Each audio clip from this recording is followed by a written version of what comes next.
Westworld is a 1973 sci-fi movie written and directed by Michael Crichton, who also wrote and directed Runaway. I feel like maybe more people should be talking about that movie. Westworld is an adult-themed amusement park that caters to the ultra-rich, and it costs $1,000 per day. Westworld is one of 3 theme parks created by the Delos Corporation, and at the start of the movie we get interviews with guests from the park. He shot 6 robots, scientifically programmed to look, act, talk, and even bleed just like humans do. Now, isn't that right?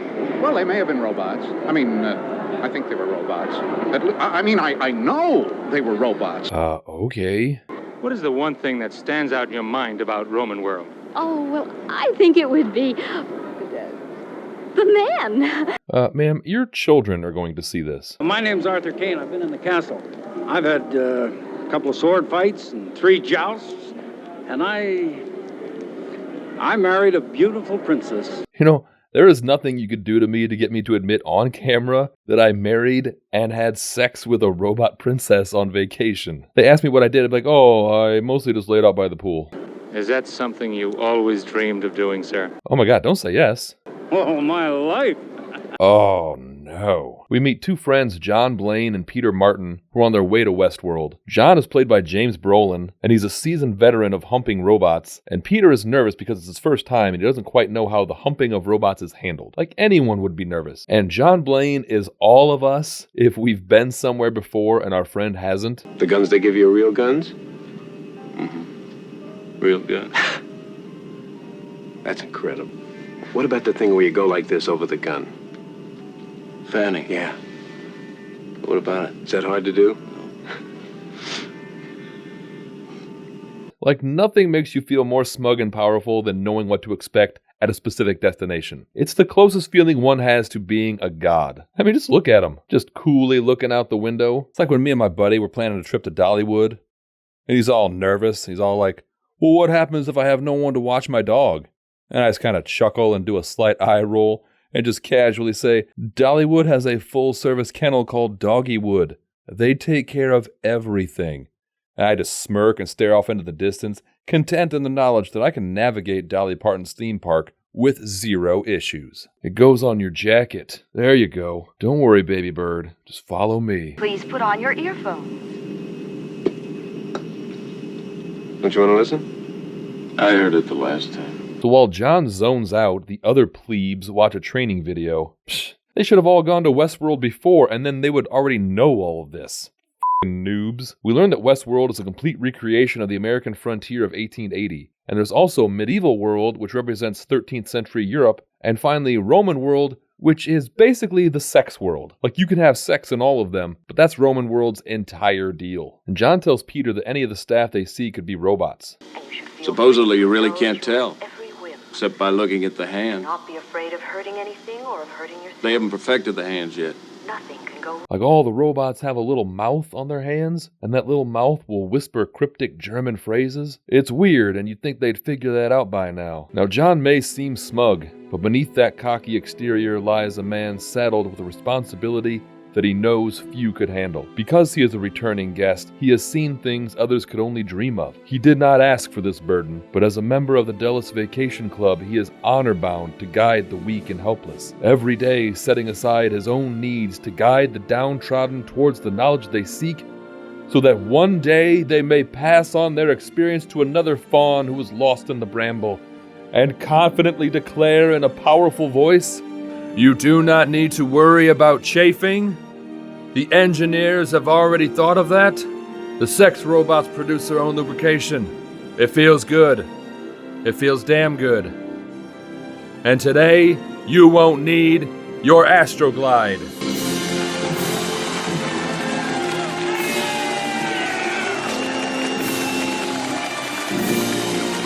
They saddle up to the bar, and John orders a whiskey while Peter is still getting used to how things work.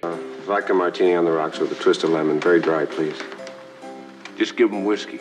And now, I know they would want it to be authentic, but if I'm paying $1,000 a day, and I order, let's say, an alcoholic Shirley Temple, I don't want the robot bartender to give me any guff. And just then, Peter gets a drink spilled on him by the dastardly gunslinger played by Yul Brynner. Peter challenges him to a duel and guns him down.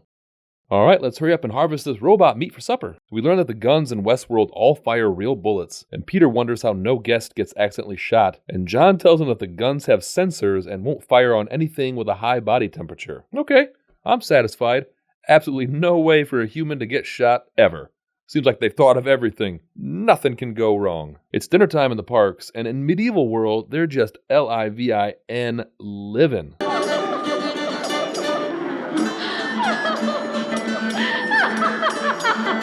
And it looks like a fantastic time. And in Westworld... What do folks do for companionly entertainment in this town? I wouldn't know about such things. I'm just running this hotel. Food's real good, ma'am. Thank you, stranger. If I'm paying $1,000 a day to be a weird little pervert, I am not spending my time making small talk in a bed and breakfast. They leave casual conversation world and head on down to the whorehouse, and they take the incredibly lifelike women up to their rooms. There is something I have to tell you. I don't know if it matters, but it matters to me. Don't be nervous. Lots of men I've been with, it was their first time too, but none of them were as handsome as you, stud. And now, if you've ever stayed in a hotel, you've most likely wondered how often they wash the sheets. Yeah, I would need a demonstration on the sex robot sanitation process, post-haste. Was it good for you? Activating self-cleaner.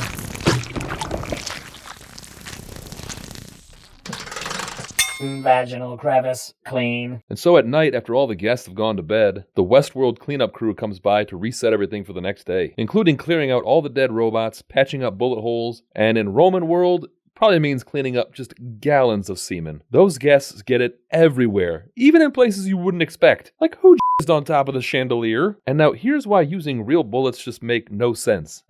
Besides, like, the 1,000 other reasons why using real bullets make no sense. You then have to completely repair machinery damaged by gunfire every single night. Like, just use blanks and squibs. If I'm a guest, I'm not going to know the difference. Plus, then the robots can just pick themselves up at night and change clothes, and boom, they're done. And so along with gunshot wounds and semen-induced corrosion, there is a growing problem with the malfunctioning central units in some of the robots. And the chief supervisor states that it's almost acting like a virus spreading from machine to machine across all parks. Kind of like the great chlamydia outbreak amongst cast members at the Magic Kingdom in '94. It spread halfway across the world. Showcase at Epcot, before they were able to stop it. And in the end, it could all be traced back to Patient Zero, that absolute himbo Trent. Oh, Trent, you dirty dog. The next day, the gunslinger comes back to Peter and John's room and holds them up, and Peter again shoots the gunslinger and he falls out the window. Peter gets thrown in jail for a week until they have a trial. But, Sheriff, it was self-defense. Shot a man, you'll have to stand trial. Judge will be here next week. Judge Benson likes to hang him. Like if I was at Disney World and Goofy came into my room with a gun and I shot him out a window in self-defense, and then they put me in Disney jail, I'd be like, okay, authenticity and all, but I'm paying $1,000 to be here. I want to go on the Seven Dwarfs Mine Train ride now, please. So John puts a plan into motion to break Peter free. It's an intricate Ocean's 11 style plan. There's a lot of moving parts and everyone has to be on the same page and execute their roles with precision time. Oh! John? Where the hell did you get dynamite? So in Westworld, guns won't fire on a human because sensors can detect body heat. And the dynamite also has special sensors which prevent harm from the concussion force if you can pass the Turing test. Amazing technology. And every aspect of the parks is monitored by the central control station that oversees everything that goes on. We have programmed infidelity in the Queen as of 2 minutes ago. All right, coming up on the castle. With your 5-year history for this time of year. My queen. And now in Westworld, if you want to have sex, you just go to a brothel. But in medieval world, this poor son of a bitch has to request to have sex with a robot queen, and about 30 chain smokers have to reprogram her to be unfaithful to the king as they all sit around the monitors and watch. Oh man. Like, just imagine calling the front desk and making this request. I feel weird when I have to ask for extra toilet paper. And to know that I'm on camera, f***ing mortifying. The queen then tells the dude that he must first defeat the Black Knight in battle tomorrow, and then they can be together. I shall see you on the morrow. My lady. Like, what if I was checking out tomorrow? And so since having sex with a robot queen has been postponed, this dude then sets his sights on a servant girl named Daphne, but she slaps him and refuses his advances. What's the trouble? One of the castle machines isn't responding. Refusing a guest seduction.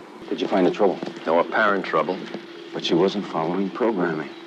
She refused to get seduction, and she is a sex model. Oh my god, and she was a sex robot too? This dude has to feel like the biggest failure ever. And back in Westworld, a robot bar fight breaks out.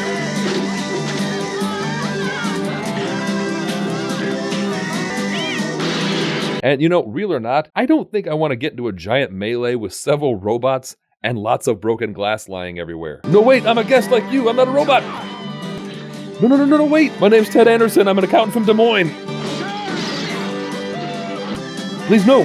I'm a human, my name is Jim Russell, I'm a war veteran! The next morning, this dude gets ready for his battle with the Black Knight, which is scheduled for like 6:30 in the morning, and nothing appears to have been reset, so he grabs a random chicken leg that was left out all night to eat for breakfast. $1,000 a night, and they don't even have a ye old McDonald's in the lobby? He's just eating old food? But just then, the Black Knight appears for their fight.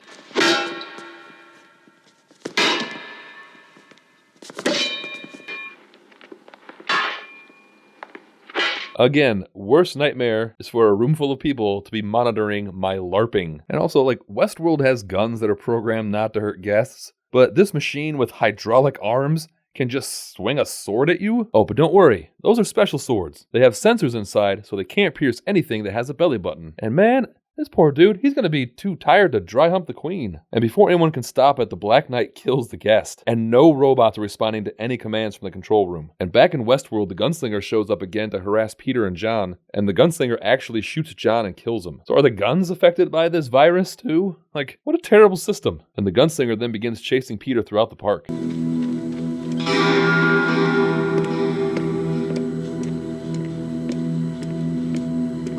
And it's been said that Yul Brynner's performance inspired Michael Myers and the Terminator. And if that's true, then by extension, Yul Brynner is also indirectly responsible for the Shermanator. Isn't that crazy? The Shermanator would not exist without master thespian Yul Brynner. Just insane. And robots across all three parks begin attacking guests, and the control room loses power. How are we going to get out of here? All these doors are electrically powered. I get these doors open in here before we all suffocate.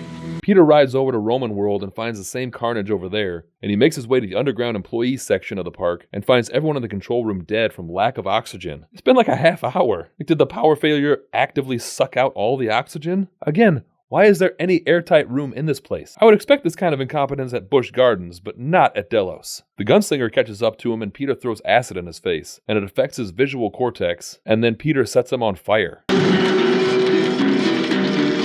Why did they make the robot so flammable? Peter finds a woman chained up in a dungeon asking for help, and when he gives her water, she short circuits. Now, come on, paying $1,000 a day. What if a hypothetical guest wanted to, I don't know, pee in a robot's mouth? It's $1,000 a day to live out your fantasies. Like, you're not going to let me pee in a robot's mouth? You're not going to let the hypothetical person pee in a robot's mouth? Okay. Like, what is my $1,000 a day going towards? Alright, thanks for watching, and for more semi-futuristic robo-action, be sure to check out my breakdown of another Michael Crichton masterpiece, Runaway. They try to move Jackie to a secure location, and they take her in a squad car with a robot driver. Oh, hello, Sergeant Ramsey. Some weather we're having today, huh? Should I take the 405? It's Luther. I'm gonna take the 405. So, did you watch the big game last night? They don't show Tom Selleck having sex with robots in this one, but it is heavily implied.